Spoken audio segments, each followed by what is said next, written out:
Question है कि ऊर्जा संसाधन से क्या आशय है, इसे कितने स्रोतों में वर्गीकृत किया गया है। देखना बच्चों, ऊर्जा संसाधन का क्या अर्थ है, ऊर्जा संसाधन का आशय क्या है, यानी कि क्या इसका मीनिंग है। What is the meaning of energy संसाधन, मतलब एनर्जी सोर्स। जिन संसाधनों का उद्योगों को चलाने के लिए शक्ति के रूप में उपयोग किया जाता है उन्हें हम क्या कहते हैं, ऊर्जा संसाधन कहते हैं।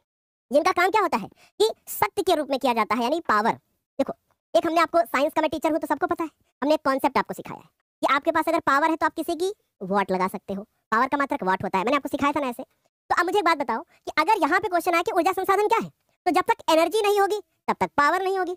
ये भी आपने पढ़ रखा है, क्योंकि पावर क्या है, ऊर्जा व्यय की दर को शक्ति यानी पावर कहते हैं। तो यहाँ ऊर्जा जो संसाधन है, इसमें बताया जा रहा है कि जिन संसाधनों का उद्योगों को चलाने के लिए शक्ति के रूप में उपयोग किया जाए, ठीक है, उसे ऊर्जा संसाधन कहते हैं। जैसे कोयला है ना, कोयले से क्या है एनर्जी, फिर एनर्जी को पावर में कन्वर्ट करेंगे। पेट्रोलियम, प्राकृतिक गैस, यूरेनियम, ऐसे खनिज ईंधनों से ऊर्जा का उत्पादन किया जाता है। और ऊर्जा संसाधनों को पारंपरिक और गैर पारंपरिक यानी परंपरागत और गैर परंपरागत स्रोतों में क्या किया गया है, बांटा गया है, जिनका वर्णन निम्न प्रकार से है। पहला है ऊर्जा का परंपरागत साधन।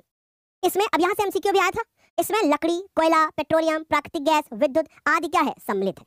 इनके पुनः निर्माण में हजारों वर्ष लग जाते हैं। इनके पुनः निर्माण में क्या होता है, बहुत वर्ष लगते हैं, हजारों वर्ष लगते हैं, है ना। फिर उसके बाद है कि ये अपनी प्रकृति में सीमित और अनवीकरणीय होते हैं। तो अगर आपसे पूछा जाए कि ऊर्जा का परंपरागत साधन, तो याद रखना अनवीकरणीय स्रोत।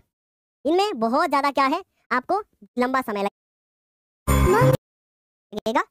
और इनके ऑप्शंस हमने यहाँ पे लिख दिए हैं, मतलब नाम लिख दिए हैं कि भैया लकड़ी, कोयला, पेट्रोलियम, प्राकृतिक गैस, विद्युत। अब आते हैं ऊर्जा के गैर परंपरागत साधन। इसमें आता है सौर ऊर्जा, पवन ऊर्जा, बायोगैस, भूतापी ऊर्जा, ज्वारीय ऊर्जा, परमाणु ऊर्जा। ये स्वतंत्र रूप में पाए जाते हैं, ठीक। ये अपनी प्रकृति में अटूट और नवीकरणीय संसाधन है, यानी कि नवीकरणीय संसाधन है। और ये हमारे इंपॉर्टेंट क्वेश्चन है। बोले यहाँ तक समझ में आ रहा है सारे बच्चों को? क्या मैं आगे बढ़ जाऊं? देखो, अब स्क्रीनशॉट ले लो सारे बच्चे, मैं आगे बढ़ रहा हूं, ठीक है। स्क्रीनशॉट ले लो फटाफट। इसके बाद हम लोग दूसरे क्वेश्चन पर चलेंगे।